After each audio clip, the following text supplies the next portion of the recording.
Hello good morning students. ਮੈਂ ਗਗਨਦੀਪ ਕੌਰ ਇੱਕ new series ਲੈ ਕੇ ਆ ਰਹੀ ਹਾਂ ਜਿਹੜੀ ਕਿ PSSB ਦੇ ਐਗਜ਼ਾਮ ਦੀ ਜਨਰਲ ਸਟੱਡੀਜ਼ ਦਾ ਟੌਪਿਕ ਕਵਰ ਕਰੂਗੀ।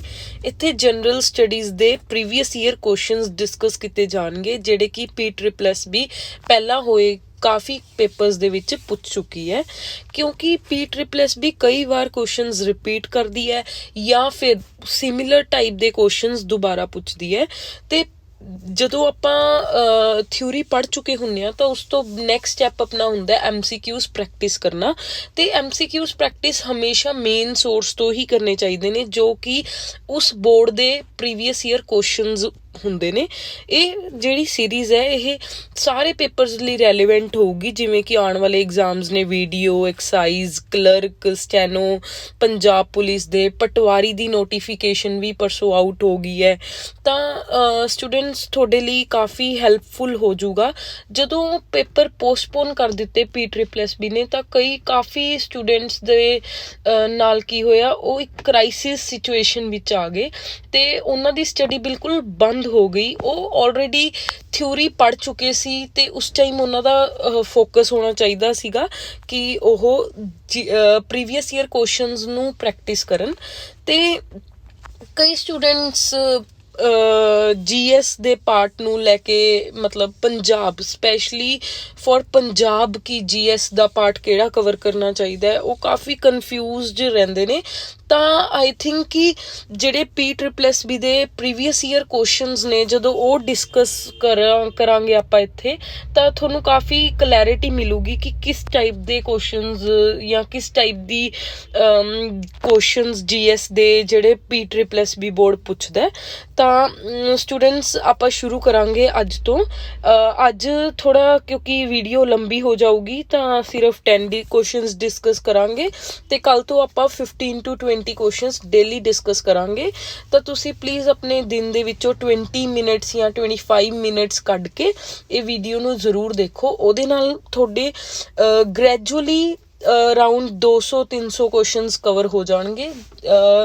ਐਕਚੁਅਲੀ ਇੱਕ ਕੁਐਸਚਨ ਦੇ ਵਿੱਚ 4 ਆਪਸ਼ਨਸ ਹੁੰਦੀਆਂ ਨੇ, ਤਾਂ ਐਵੇਂ ਆਪਾਂ ਨਹੀਂ ਸੋਚ ਸਕਦੇ ਕਿ ਇੱਕ ਕੁਐਸਚਨ ਨਾਲ ਸਿਰਫ ਇੱਕ ਕੁਐਸਚਨ ਹੀ ਕਵਰ ਹੋਇਆ। ਇੱਕ ਕੁਐਸਚਨ ਨਾਲ ਵੀ ਅੱਗੇ ਕਾਫੀ ਸਾਰੇ ਕੁਐਸਚਨਸ ਕਵਰ ਹੋ ਜਾਣਗੇ। ਜੇ ਤੁਹਾਨੂੰ ਮੇਰੇ ਪੜ੍ਹਾਉਣ ਦਾ ਤਰੀਕਾ ਵਧੀਆ ਲੱਗਿਆ ਤਾਂ ਪਲੀਜ਼ ਤੁਸੀਂ ਫੋਲੋ ਕਰਿਓ। ਤੇ ਇਹ ਬਿਲਕੁਲ ਫ੍ਰੀ ਸੀਰੀਜ਼ ਹੈ, ਇਹਦੇ ਕੋਈ ਚਾਰਜਿਸ ਨਹੀਂ ਹੈਗੇ, ਨਾ ਹੀ ਜਿਹੜੇ PDF ਨੋਟਸ, ਜਿਹੜੀ ਸਲਾਈਡਸ ਤੋਂ ਮੈਂ ਤੁਹਾਨੂੰ ਟੀਚ ਕਰੂੰਗੀ, ਇਹਦੀ ਸਾਰੀ PDFs ਵੀ ਤੁਹਾਨੂੰ ਆਰਾਮ ਨਾਲ ਟੈਲੀਗ੍ਰਾਮ ਤੇ ਮੈਂ ਸ਼ੇਅਰ ਕਰ ਦਿਆ ਕਰੂੰਗੀ। ਕੋਈ ਪ੍ਰੋਬਲਮ ਨਹੀਂ ਆਏਗੀ ਤੁਹਾਨੂੰ।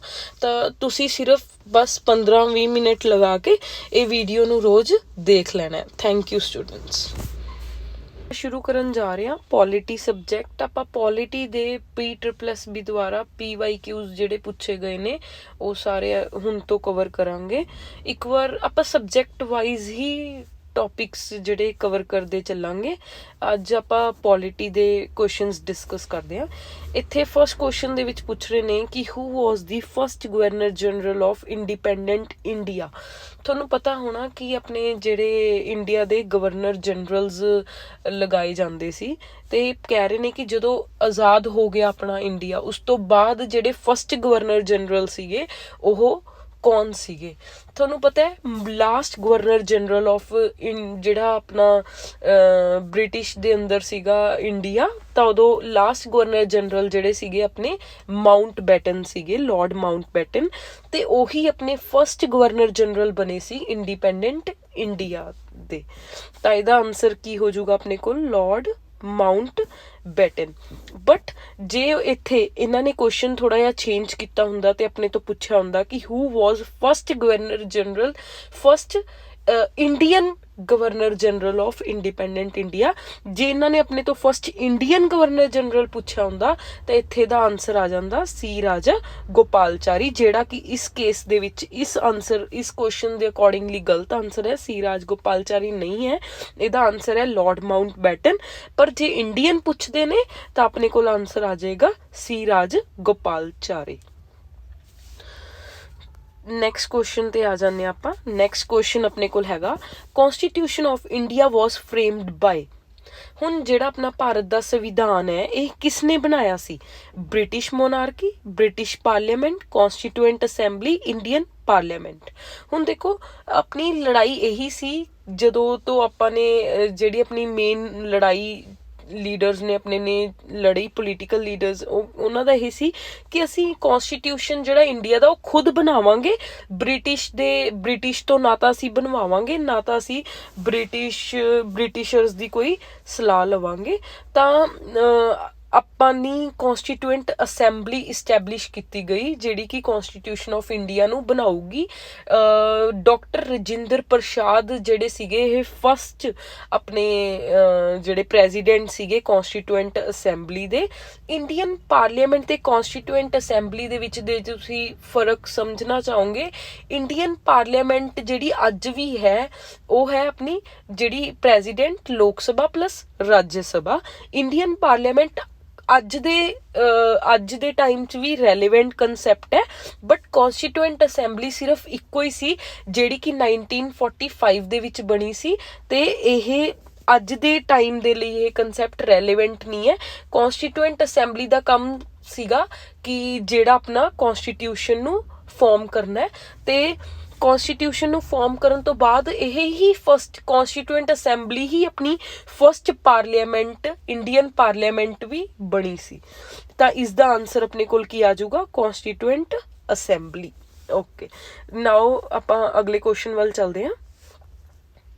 ਨੈਕਸਟ ਕੁਐਸਚਨ ਆਪਣੇ ਕੋਲ ਆ ਗਿਆ। ਨੈਕਸਟ ਕੁਐਸਚਨ ਦੇ ਵਿੱਚ ਪੁੱਛ ਰਹੇ ਨੇ, which of the following rights was described by doctor BR Ambedkar as the heart and soul of constitution. ਹਾਂਜੀ, BR ਅੰਬੇਦਕਰ ਜੀ ਜਿਹੜੇ ਸੀਗੇ ਇਹ ਆਪਣੇ ਡਰਾਫਟਿੰਗ ਕਮੇਟੀ ਦੇ ਜਿਹੜੇ ਸੀਗੇ ਇਹ ਚੇਅਰਮੈਨ ਸੀਗੇ। ਡਰਾਫਟਿੰਗ ਕਮੇਟੀ ਜਿਹੜੀ one of the main committee ਸੀਗੀ ਕਨਸਟੀਟਿਊਐਂਟ ਅਸੈਂਬਲੀ ਦੀ, ਜਿਹੜੇ ਕਿ ਕਨਸਟੀਟਿਊਸ਼ਨ ਬਣਾ ਰਹੇ ਸੀਗੇ। ਤਾਂ BR ਅੰਬੇਦਕਰ ਜੀ ਨੇ ਜਦੋਂ ਡਿਬੇਟ ਹੋ ਰਿਹਾ ਸੀ ਕਨਸਟੀਟਿਊਐਂਟ ਅਸੈਂਬਲੀ ਦੇ ਵਿੱਚ, ਤਾਂ ਉਹਨਾਂ ਨੇ BR ਅੰਬੇਦਕਰ ਜੀ ਨੇ ਕਿਹਾ ਸੀ ਇਸ ਨੂੰ ਕਿ heart and soul of constitution ਹੈ ਇਹ ਰਾਈਟ। ਤੇ BR ਅੰਬੇਦਕਰ ਜੀ ਦਾ ਕਹਿਣਾ ਸੀ ਰਾਈਟਸ ਨੂੰ ਬਚਾਉਣ ਲਈ ਵੀ ਆਪਾਂ ਨੇ ਇੱਕ ਰਾਈਟ ਦੇਣੀ ਹੈ ਜਿਹੜੀ ਕਿ ਆਪਣੇ ਆਪ 'ਚ ਫੰਡਾਮੈਂਟਲ ਰਾਈਟ ਹੋਊਗੀ। ਆਪਣੀਆਂ ਫੰਡਾਮੈਂਟਲ ਰਾਈਟਸ ਨੂੰ ਬਚਾਉਣ ਲਈ ਜਿਹੜੀ ਰਾਈਟ ਦਿੱਤੀ ਗਈ ਹੈ ਆਪਾਂ ਨੂੰ, ਉਹੀ ਆਪਣੇ ਕੋਲ ਜਿਹੜੀ ਰਾਈਟ ਹੈ ਉਹਨੂੰ ਕਿਹਾ ਗਿਆ heart and soul of constitution. ਆਪਣੀ ਰਾਈਟਸ ਨੂੰ ਬਚਾਉਣ ਲਈ ਵੀ ਇੱਕ ਫੰਡਾਮੈਂਟਲ ਰਾਈਟ ਹੈ ਜਿਹਦਾ ਨਾਮ ਕੀ ਹੈ? Right to constitutional remedies. ਤਾਂ ਇਹ ਆਰਟੀਕਲ ਨੰਬਰ 32 ਦੇ ਅੰਡਰ ਆਉਂਦਾ ਹੈ, ਰਾਈਟ ਟੂ ਕਨਸਟੀਟਿਊਸ਼ਨਲ ਰੈਮੇਡੀਜ਼। ਇਹ ਇਟਸੈਲਫ ਇੱਕ ਫੰਡਾਮੈਂਟਲ ਰਾਈਟ ਹੈ ਜਿਹੜੀ ਕਿ ਆਪਣੀਆਂ ਫੰਡਾਮੈਂਟਲ ਰਾਈਟਸ ਨੂੰ ਕੀ ਕਰਦੀ ਹੈ? ਸੇਵ ਕਰਦੀ ਹੈ। ਜਿਵੇਂ ਇਹ ਰਾਈਟ ਟੂ ਕਨਸਟੀਟਿਊਸ਼ਨਲ ਰੈਮੇਡੀਜ਼ ਦੇ ਅੰਦਰ ਆਪਾਂ ਨੂੰ ਬਚਾਉਣ ਲਈ ਹਾਈ ਕੋਰਟ ਤੇ ਸੁਪਰੀਮ ਕੋਰਟ ਰਿਟਸ ਇਸ਼ੂ ਕਰ ਸਕਦਾ ਹੈ। ਤੇ ਕਨਸਟੀਟਿਊਸ਼ਨਲ ਰੈਮੇਡੀਜ਼ ਆਰਟੀਕਲ ਨੰਬਰ 32 ਦੇ ਵਿੱਚ ਜਿਹੜਾ ਆਪਣਾ ਸੁਪਰੀਮ ਕੋਰਟ ਹੈ ਅੰਡਰ ਆਰਟੀਕਲ 32 ਰਿਟਸ ਇਸ਼ੂ ਕਰ ਸਕਦਾ ਹੈ, ਜਦਕਿ ਜਿਹੜਾ ਹਾਈ ਕੋਰਟ ਹੈ ਉਹ ਅੰਡਰ ਆਰਟੀਕਲ 126 ਰਿਟਸ ਇਸ਼ੂ ਕਰ ਸਕਦਾ ਹੈ ਹਾਈ ਕੋਰਟ, ਜਦਕਿ ਸੁਪਰੀਮ ਕੋਰਟ ਜਿਹੜਾ ਆਰਟੀਕਲ 32 ਦੇ ਅੰਡਰ ਹੀ ਰਿਟਸ ਇਸ਼ੂ ਕਰਦਾ ਹੈ, ਜਿਹਨੂੰ ਕਿ ਆਪਾਂ ਨਾਮ ਦਿੱਤਾ ਹੈ ਰਾਈਟ ਟੂ ਕਨਸਟੀਟਿਊਸ਼ਨਲ ਰੈਮੇਡੀਜ਼। ਤੇ ਇਸੇ ਨੂੰ ਕਿਹਾ ਸੀ ਡਾਕਟਰ BR ਅੰਬੇਦਕਰ ਨੇ heart and soul of the constitution. Next question ਵੱਲ ਚੱਲਦੇ ਹਾਂ ਆਪਾਂ। ਨੈਕਸਟ ਕੁਐਸਚਨ ਆਪਾਂ ਨੂੰ ਪੁੱਛ ਰਹੇ ਨੇ, first state to become bifurcated after independence was. ਹੁਣ ਇਹ ਪੁੱਛ ਰਹੇ ਨੇ ਕਿ ਜਦੋਂ ਇੰਡੀਪੈਂਡੈਂਸ ਹੋਈ ਉਸ ਤੋਂ ਬਾਅਦ ਪਹਿਲੀ ਸਟੇਟ ਜਿਹੜੀ ਕਿ 2 ਸਟੇਟਸ ਦੇ ਵਿੱਚ ਟੁੱਟ ਗਈ ਜਾਂ ਉਹਦੇ 2 ਹਿੱਸੇ ਹੋ ਗਏ, ਉਹ ਸਟੇਟ ਕਿਹੜੀ ਸੀ? ਸਭ ਤੋਂ ਪਹਿਲਾਂ ਬੰਬੇ, ਪੰਜਾਬ, ਆਂਧਰਾ ਪ੍ਰਦੇਸ਼, ਤਮਿਲਨਾਡੂ। ਹੁਣ ਦੇਖੋ ਸਭ ਤੋਂ ਆਪਾਂ ਨੂੰ ਪਤਾ ਹੈ ਕਿ ਬੰਬੇ ਵੀ ਟੁੱਟਿਆ, ਬੰਬੇ ਗੁਜਰਾਤ ਬਣਾਤਾ ਅੱਡ ਤੇ ਬੰਬੇ ਨੂੰ ਅੱਡ ਕਰਤਾ ਸੀਗਾ ਹਨਾ। ਤੇ ਪੰਜਾਬ ਆਪਾਂ ਨੂੰ ਪਤਾ ਹੈ ਕਿ ਥੋੜੀ ਜੀ ਪਾਰਟੀਸ਼ਨ ਹੋ ਕੇ ਪੰਜਾਬ ਜਿਹੜਾ ਅੱਧਾ ਪੰਜਾਬ ਆਪਣੇ ਕੋਲ ਆ ਗਿਆ ਤੇ ਅੱਧਾ ਪੰਜਾਬ ਪਾਕਿਸਤਾਨ ਕੋਲ ਚਲਾ ਗਿਆ। ਆਂਧਰਾ ਪ੍ਰਦੇਸ਼ ਜਿਹੜਾ ਸੀਗਾ, ਆਂਧਰਾ ਪ੍ਰਦੇਸ਼ ਸਭ ਤੋਂ ਫਸਟ ਜਿਹੜੀ ਇਹ ਆਪਣੇ ਕੋਲ ਆਂਧਰਾ ਪ੍ਰਦੇਸ਼ ਸਟੇਟ ਦੇ ਵਾਈਜ਼ ਜਿਹੜਾ ਫਸਟ ਸਟੇਟ ਸੀਗਾ ਫਾਰਮ ਹੋਇਆ ਸੀਗਾ ਜਿਹੜਾ Andhra Pradesh. But first state ਜਿਹੜੀ ਆਪਣੀ ਟੁੱਟੀ ਸੀਗੀ ਉਹ ਆਪਣੀ ਤਮਿਲਨਾਡੂ ਸੀਗੀ। ਤੇਲਗੂ ਸਪੀਕਿੰਗ ਪੀਪਲ ਨੂੰ ਅੱਡ ਕਰਕੇ ਆਪਾਂ ਨੂੰ ਜਿਹੜਾ ਤਮਿਲਨਾਡੂ ਫਸਟ ਸਟੇਟ ਮਿਲੀ ਸੀਗੀ ਤਮਿਲਨਾਡੂ। ਤਾਂ ਹਮੇਸ਼ਾ ਯਾਦ ਰੱਖਣਾ ਕਿ ਫਸਟ ਸਟੇਟ ਜਿਹੜੀ ਇੰਡੀਪੈਂਡੈਂਸ ਤੋਂ ਬਾਅਦ ਬਣੀ ਸੀ ਉਹ ਆਪਣੇ ਕੋਲ ਤਮਿਲਨਾਡੂ ਸੀ। ठीक है, नैक्सट क्वेश्चन ਵੱਲ ਚੱਲਦੇ ਹਾਂ ਆਪਾਂ।